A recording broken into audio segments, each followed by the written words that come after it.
साथियों नमस्कार। जैसा कि आपको पता है कि 1 अप्रैल 2004 से एक पेंशन स्कीम है, नेशनल पेंशन स्कीम, जिसको हम एनपीएस के नाम से भी जानते हैं, वो लागू हो चुकी थी और अभी तक लागू है। काफ़ी सारे प्रोटेस्ट हुए इस चीज़ को लेके कि जो पुरानी पेंशन थी, ओपीएस थी, वो वापस लागू की जाए। तो कहीं न कहीं यूनियंस की और जो एम्प्लॉइज़ की बातों को सुनते हुए सरकार ने एक बीच का रास्ता चुना है, जिसको यूनिफाइड पेंशन स्कीम यूपीएस एक नई स्कीम सरकार लेके आई है। तो अब जितने भी केंद्र सरकार के कर्मचारी हैं और शायद क्या पता धीरे-धीरे स्टेट गवर्नमेंट में भी ये चीज़ लागू हो जाए, तो जितने भी केंद्र सरकार के कर्मचारी हैं, वो इस यूपीएस या एनपीए में से किसी एक को चूज़ कर सकते हैं।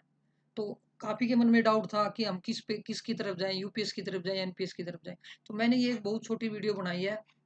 ये मेरी गारंटी है कि ये वीडियो देखने के बाद ना आपका जो कन्फ्यूज़न है, वो 100% दूर हो जाएगा। So without wasting our time, let's start our video.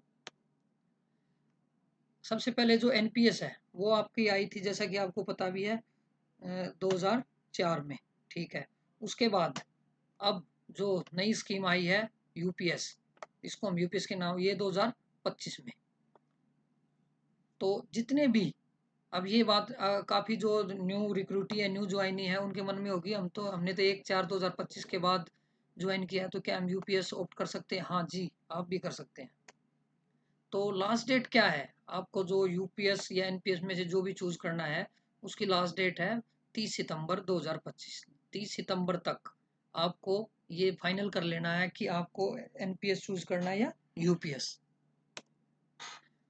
अब मैं आपको ये देखिए, गज़ट आया था सितंबर 2, 2025 का।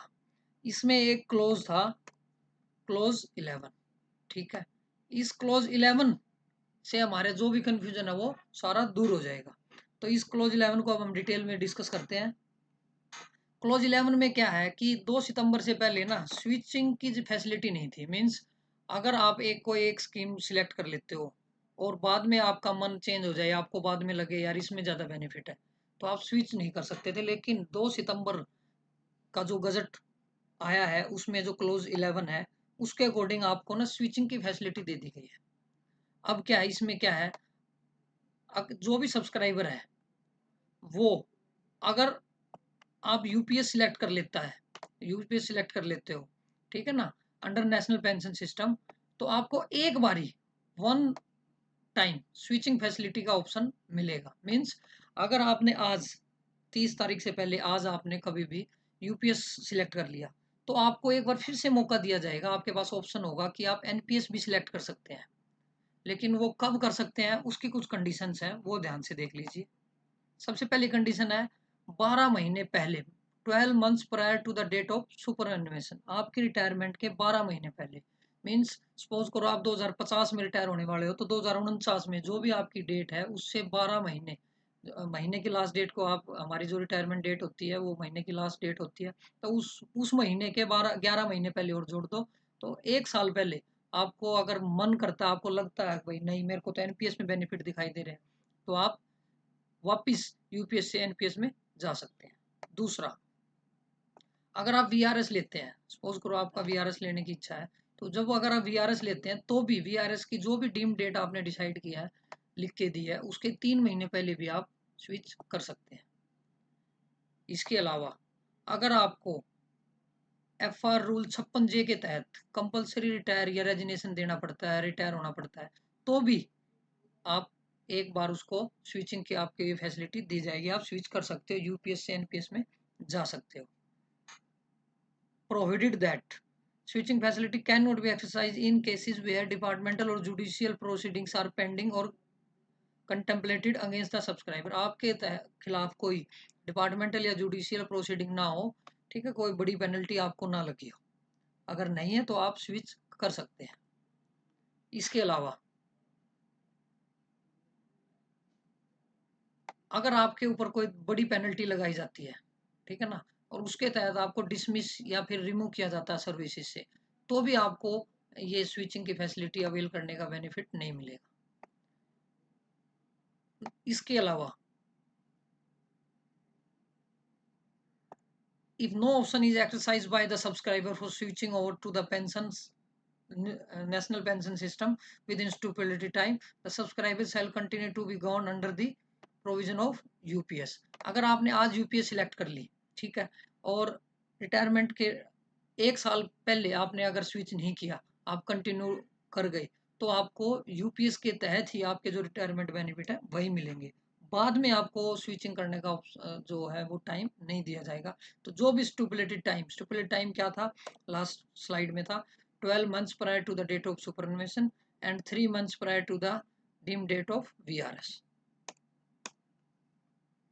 लास्ट, अगर आप, अब आपके मन में यही है कि अगर हम स्विचिंग फैसिलिटी अवेल कर लेते हैं तो क्या जो एनपीएस के बेनिफिट हमें सभी मिलेंगे? जी हाँ, बिल्कुल। The subscriber shall be eligible for the central government contribution at the rate of 14%। जो भी अभी रेट चला हुआ है 14%, उसी के हिसाब से जो भी आपका कंट्रीब्यूशन, सपोज करो आज आपने यूपीएस सिलेक्ट कर ली और 2048 में जाके आपने एनपीएस पे स्विच कर दिया, तो जो भी बीच का डिफरेंस है एज पर एनपीएस होना चाहिए, वही कंट्रीब्यूशन आपको सेंट्रल गवर्नमेंट की तरफ से मिलेगा। तो मेरे अकॉर्डिंग तो ये बहुत ही अच्छी जो फैसिलिटी है स्विचिंग की ये दी है सेंट्रल गवर्नमेंट ने, और काफ़ी हद तक मैं मानता हूँ कि जो डाउट है मन में वो भी आपका दूर हुआ होगा। अगर आप स्विचिंग फैसिलिटी अवेल कर लेते हो तो जो फ्यूचर कंट्रीब्यूशन है सेंट्रल गवर्नमेंट के आफ्टर द स्विचिंग फैसिलिटी, वो आपके इफेक्टिव हो जाएंगे। मीन्स जैसे ही कभी भी रिटायरमेंट के 1 साल पहले से कभी भी आप अगर यूपीएस से एनपीएस में जाना चाहोगे, तो बीच के जो पीरियड होगा वो भी आपका एनपीएस के अकॉर्डिंग आपके बेनिफिट आपके प्राण में आपके उसमें ट्रांसफर हो जाएंगे, और उसके आगे से एज पर एनपीएस आपका जो है वो चल पड़ेगा। देखो अभी हमारे मन में क्या डाउट है कि अनसर्टेनिटी है, आगे चल के मार्केट का क्या होगा, एनपीएस में हमें क्या बेनिफिट मिलेंगे, यूपीएस में तो हमें पेंशन दिखाई दे रही है फिक्स्ड, एक भाई सिक्योरिटी दिख रही है आफ्टर रिटायरमेंट, लेकिन बाहर नहीं दिखाई दे रही है एनपीएस में। एनपीएस में रिस्क फैक्टर है, वो मार्केट बेस है। तो ये फैसिलिटी अब सरकार ने दे दी है, अब आप यूपीएस ऑप्ट कर सकते हैं, और धीरे धीरे जब आप रिटायरमेंट के 1 साल पहले तक आप अपना माइंड मेकअप करें, आप अपने जो डिसीजन है वो अच्छे से लें, और स्विच करना चाहें तो स्विच आप कर सकते हैं, क्योंकि तब तक जो आपके पे कमीशन है वो भी 1-2 लग चुके होंगे, ठीक है, जो भी आपका इंक्रीमेंट लगना होगा, मार्केट का भी आइडिया हो जाएगा आपको रिटायरमेंट से 1 साल पहले तक, भाई मार्केट क्या चल रही है। आपके कुछ साथी भी रिटायर हो चुके होंगे, उससे भी आपको आइडिया लग जाएगा भाई किसको बेनिफिट हो रहा है, यूपीएस वाले को हो रहा है या एनपीएस वाले को। तो मेरे अकॉर्डिंग आपका जो भी डाउट है वो शायद क्लियर हो गया होगा। तो अगर आपको अब भी कुछ डिटेल में जानना है तो ये वाला लिंक मैं डिस्क्रिप्शन बॉक्स में दे दूंगा, इस पर आप क्लिक करें। क्लिक करने के बाद इसमें जो भी एफएक्यू हैं, डिटेल्स हैं यूपीएस के बारे में, सब कुछ दिया हुआ है, और भी डिटेल में आप देख सकते हैं। और अगर आपको अप्लाई करना है तो ये लिंक भी मैं डिस्क्रिप्शन बॉक्स में दे दूंगा, आप वहाँ से इस पर क्लिक करके आप अप्लाई भी कर सकते हैं, और अप्लाई करने की एक वीडियो भी हम इसके साथ अपलोड करने वाले हैं ताकि आपके मन में डाउट ना हो। हाँ, एक चीज़ ध्यान रखें, जब आप यूपीएस ऑनलाइन अप्लाई कर देते हो तो उस फॉर्म का प्रिंट निकाल के साइन करके अपने डीडीओ को ज़रूर सबमिट करें। Thank you. मेरे हिसाब से कोई मन में डाउट होगा नहीं, अगर अब भी डाउट है तो आप कमेंट बॉक्स में पूछ सकते हैं। तो अगर मेरी मानो लास्ट में फिर से, तो कहीं ना कहीं यूपीएस की तरफ जाना सही रहेगा, क्योंकि स्विचिंग की फैसिलिटी है। लास्ट में देख लेंगे कोई साथी को रिटायर होगा तो उससे आइडिया लग जाएगा भाई यूपीएस वाले को बेनिफिट हो रहा है या एनपीएस वाले को, स्विच हम कर लेंगे। और जो भी बीच के बेनिफिट होंगे, अगर हम यूपीएस आज सिलेक्ट करते हैं और 2045-47 में जाके एनपीएस सिलेक्ट करते हैं, तो बीच का जो भी पीरियड है वो एज पर एनपीएस ही बेनिफिट आपके खाते में ट्रांसफर भी हो जाएंगे। तो बहुत ही अच्छी फैसिलिटी दी है सरकार ने। थैंक। अंत में आपको मैं कुछ बात बताना चाहूँगा, आप लोगों ने काफ़ी सारी वीडियो देखी होंगी यूट्यूब पे, दूसरे चैनल्स पे, और आपके माइंड में ये होगा अगर आपकी सर्विस की लेंथ कम है तो यूपीएस के साथ जाओ, अगर अगर आपकी सर्विस की लेंथ ज़्यादा है तो एनपीएस के साथ जाओ। तो ये वाला जो स्विचिंग फैसिलिटी देखने के बाद एक चीज़ बता देता हूँ, सपोज करो आप आज एनपीएस सिलेक्ट कर लेते हो और कल को आपके साथ कोई एक्सीडेंट या कोई हादसा ऐसा हो जाता है, इंसिडेंट, भाई आपकी डेथ हो जाती है, कोई भी मिस हैपनिंग हो जाती है, तो एनपीएस में आपकी फैमिली की कोई पेंशन नहीं बनेगी, ना इतने बेनिफिट मिलेंगे। लेकिन आज अगर आप यूपीएस सिलेक्ट करते हो तो आपकी फैमिली को बेनिफिट मिलेंगे, और अगर आप सर्विस पूरी कर जाते हो, अपनी सर्विस पूरी अगर नौकरी करते हो, तो लास्ट में आपको स्विचिंग की फैसिलिटी है ही। आप तब एनपीएस में जा सकते हो। तो मेरे हिसाब से अब आप अपना डिसीजन आराम से बना सकते हैं। Thanks for watching this video.